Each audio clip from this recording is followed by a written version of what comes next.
Premier League team of the season without the top 6 in the Premier League. I mean, this can be a little bit controversial, can't it? When you're picking the likes of Alexander-Arnold, Kevin De Bruyne, the top 2 goal scorers in the league, and Salah and so on, everybody sort of shrugs and goes, well, yeah, they're obvious. They picked themselves. 9 of the 11 picked themselves. But for this one, I think it's a little bit more controversial, a little bit more debatable. And there was 1 or 2 positions where I had 3 or 4 options and I sort of just had to plump for one, but I could understand the arguments for the others. So I'll mention 2 or 3 players per position as we go. But this is my team of the season for the Premier League without the top 6. Now, starting in goal, we're going to go with Jose Zaha. Last week I did my collective team of the season and there was only 2 players in it that didn't feature for the top 6 in the Premier League. Jose Zaha was one of them, so he automatically goes in for this one. But in terms of stats, I think he's statistically the best goalkeeper in the league. Expected goals conceded and actual goals conceded, he's got the best difference. So he's making saves he shouldn't make. I think his distribution is really good. He's a fantastic goalkeeper, fantastic season for Wolves as well. So he is in the sticks. Moving to right back. Now, I've got a bit of an admiration for Kyle Walker-Peters, I have to confess. And when I was doing this, there was 3 Southampton players I picked out. And I thought him and him maybe. I thought they've all had really good, strong individual seasons, despite Southampton collectively perhaps not doing well. I think Walker-Peters is one of them, actually. I really rate him highly as a right back.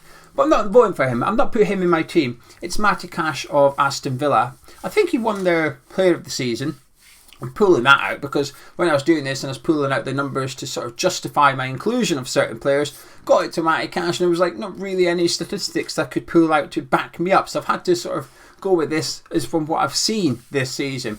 I've seen, talking about player of the season, I think most of these players have won it, whether it's the player's player or the supporter's player at their club. So there's almost 2 awards up for grabs, isn't there? So they've got like a second chance, if you like. But I'm pretty sure Matty Cash won it. I think Jose Zaha did as well, actually. But I think Cash had a good season.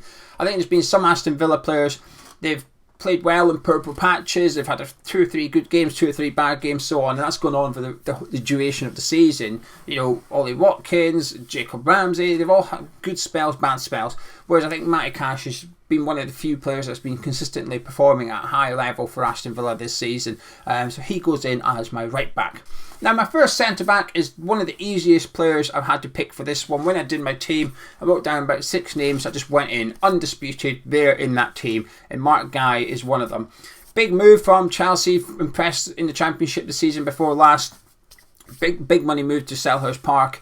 And there was a few raised eyebrows because obviously they bought Anderson as well. So it was a new centre-back partnership in there. They brought in the likes of Gallagher and Elise, brought in Patrick Vieira. There was a few gambles. And I covered Crystal Palace at the start of the season. I sort of defended Crystal Palace. I liked what they were doing. It's pleased to see them have what I would consider a successful season. And Guy's been at the heart of that. An outstanding defender. Number-wise, he's up there with Van Dijk, to be honest with you, statistically. Not talking about ability before someone jumps down my throat and says, hang on a minute, you can't compare the two. Numbers wise in the Premier League, he's superb. But when you watch him play as well, he's just an outstanding centre back, actually. A real bargain Crystal Palace have got there, and hopefully they can keep a hold of him this summer. Because him and Anderson have got a real good strong partnership at the back there, so Guy goes in there easy. Listen, you can argue with me about my next centre back, but you're not arguing with me about that one. But the next one is my Southampton player, is Salisu. He's not been as strong as I would have liked throughout the season, but there's been some games I've watched him. He is, as a West Ham fan, Mikel Antonio goes into what we call beast mode when he has a really good game because you just can't get near him, you can't stop him. Salasu's a bit like that defensively, actually. Really good on the ball, very comfortable coming out the back, big strong player as well, but also has that bit of pace about him. I've been thoroughly impressed by him, actually. He's been one of those players that comes in. I didn't know about him until he arrived at Southampton, then I see him and I think, where have they got him from? That's a good scouting team to go find him and bring him to the St Mary's as well. But I think he's had a real strong season. I think as a centre-back pairing, I think they would be unbelievable. This team is a Champions League team, by the way. This team I'm reading out would finish 4th in the league. Left back, I know Crystal Palace fans are saying, well, here's our second player, it's going to be Mitchell. It's not. I do think Mitchell's had a fantastic season, but I do think Cucurella, Brighton's just gone one better. Came with a bit of a reputation, didn't he? Sort of one of those players, unlike Salisu. I'd heard of Cucurella and I was looking forward to seeing Cucurella at Brighton. You can see why Brighton bought him to play that left wing back role. He hasn't played as much as I expected. You know, they played with a back 4 often, and when they have played with a wing backs more recently. He's been sort of left centre back, if you like. But it doesn't really matter. He performs left back, he performs at left centre back, and he performs at left wing back as well. An outstanding player. It's no surprise to see him linked to like some Manchester City. Gets forward really well, really quick, really energetic. Goes for 90 minutes. Defensively, really solid as well. You don't often see attackers getting the better of him over the 90 minutes. Fantastic signing by Brighton there, and I think he's had a superb season. Now, Declan Rice goes into my centre midfield. He was the other player that was in my team of the season overall.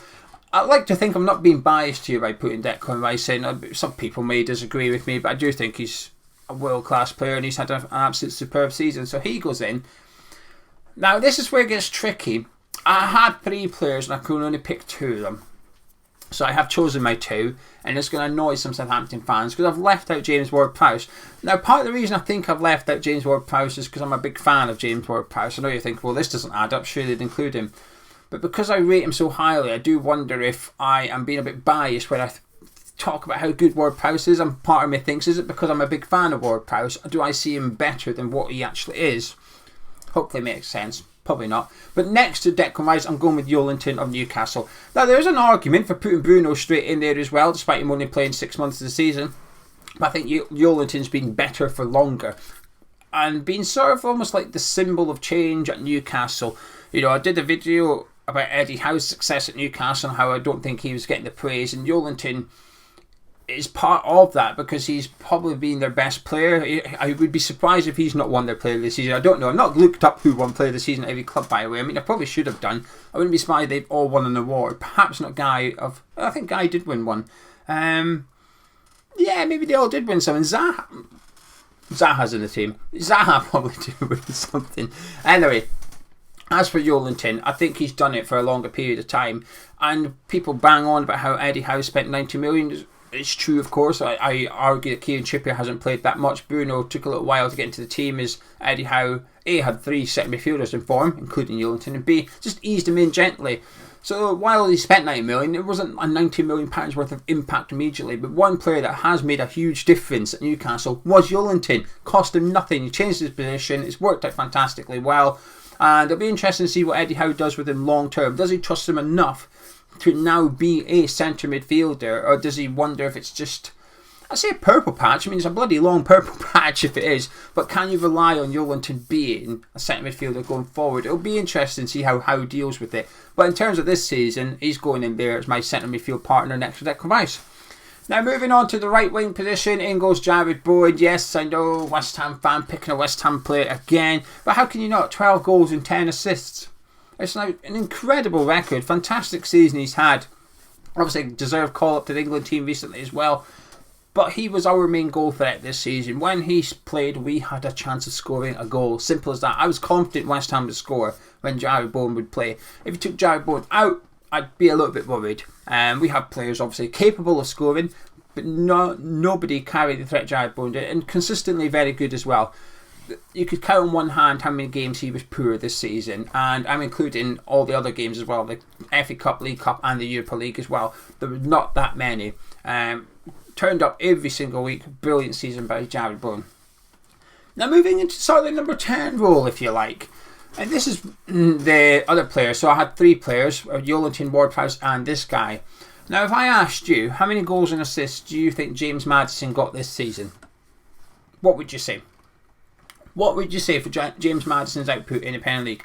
What happens if I told you 12 goals and 8 assists? It's not bad, is it? He's done a lot better than people expect. I just don't think Leicester's had sort of the recognition or the coverage that they've had over previous seasons, which I understand why. I mean, in terms of the Premier League campaign, it's been relatively poor, hasn't it? Floating around mid-table for the whole season. James Madison was almost like the forgotten player a couple of seasons ago, wasn't he? Pardon me.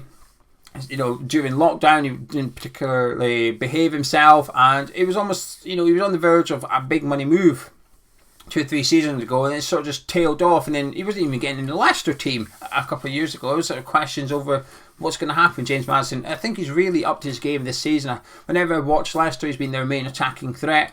Tielemans gets all the plaudits, deservedly so. He's a fantastic player, but James Madison's the one that's had a fantastic season. 12 goals and 8 assists is a fantastic return.